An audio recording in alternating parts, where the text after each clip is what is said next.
You're not giving me easy questions, man. I thought we are going to start with some casual conversations about, marketing and what B2B SaaS companies typically need, Nope, So I'm jumping in. We're going for it. you're going for it.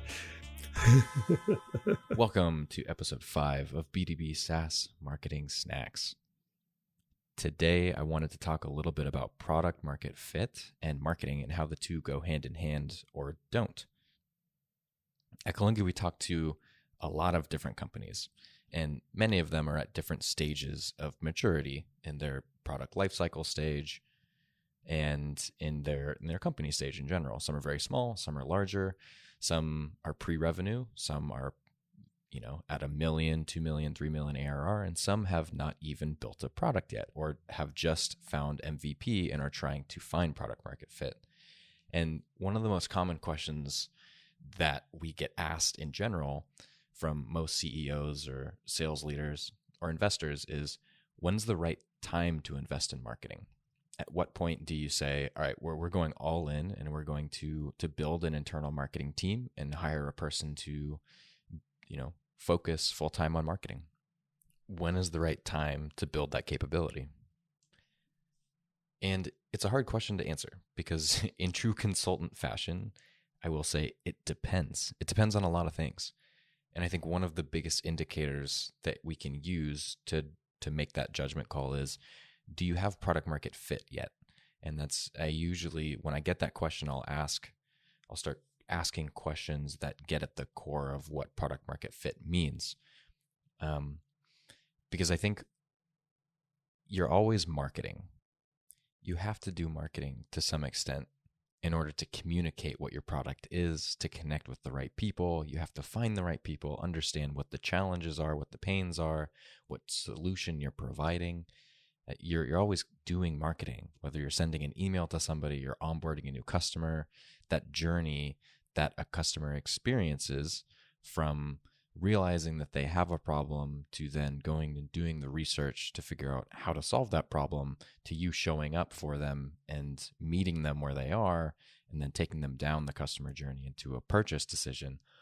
Everything along that path is marketing, right? It touches so many different aspects of a company, but you may just not understand it as marketing, right? And so you're always doing marketing, but you may not have fully invested in marketing in the sense that you've hired somebody specifically to focus on it, to go focus on building your PPC campaigns, to go focus on building an inbound function, to go really dial in on building your first dashboard. What are the metrics that you're tracking, right? Someone that understands marketing and is applying a marketing lens to the work that they're doing on a day-to-day basis. So when we say investing in marketing, that's really what we're talking about, is building your own marketing team or hiring an agency to get you to a foundational jumping off point to then understand what your company needs and then go hire the right person to fill those skill gaps for you. When you're building a SaaS company, a lot of times the CEO kind of plays the marketing role, or the head of product plays the marketing role, and they do it on the side of their desk a little bit.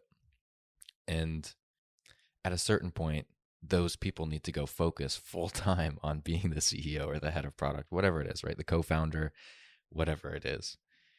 And you have to build the capability for marketing in-house. And so at what point do you do that? If you ask me, if I had to be really, really if I had to give you an answer, if you asked me to drop a pin on a timeline, at what point do you start building that?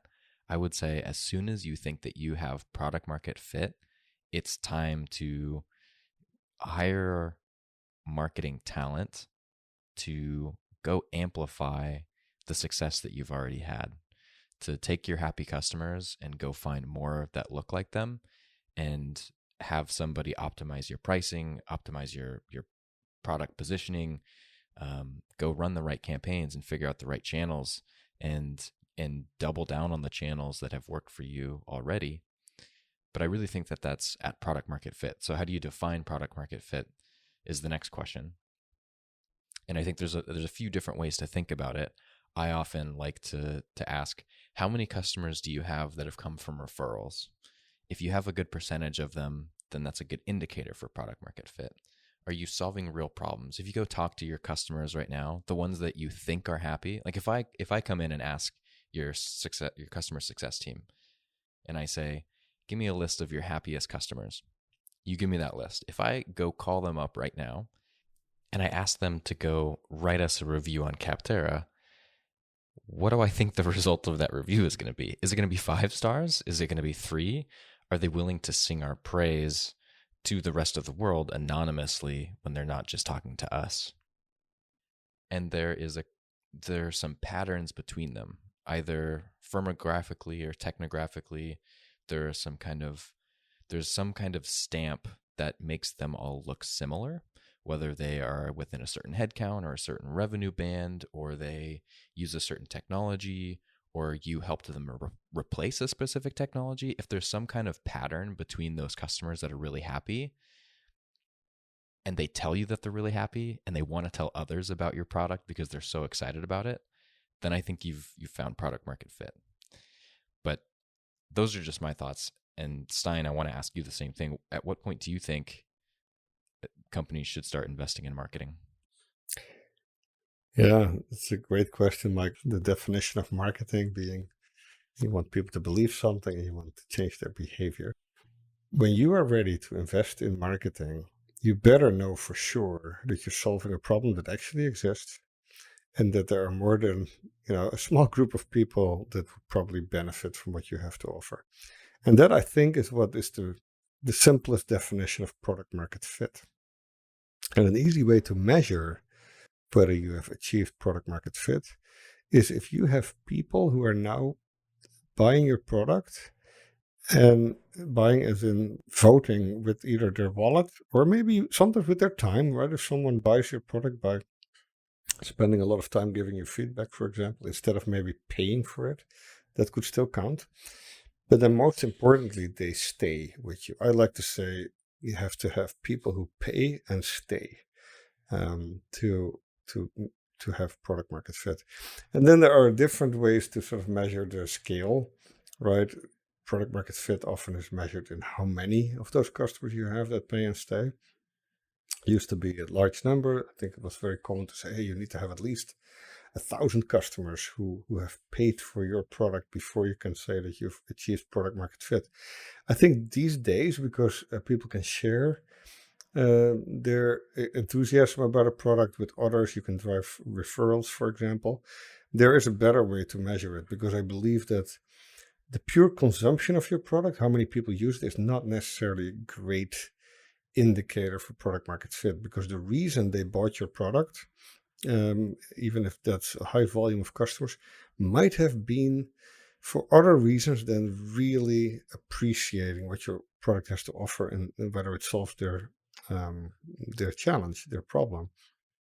I think a better way to measure product market fit is by measuring what's called engaged advocates. And an engaged advocate is someone who not only uses your product, they actually use it. So when you have a software solution, you're a SaaS company, they actually come back on a regular basis and they log into your solution and they actually use it.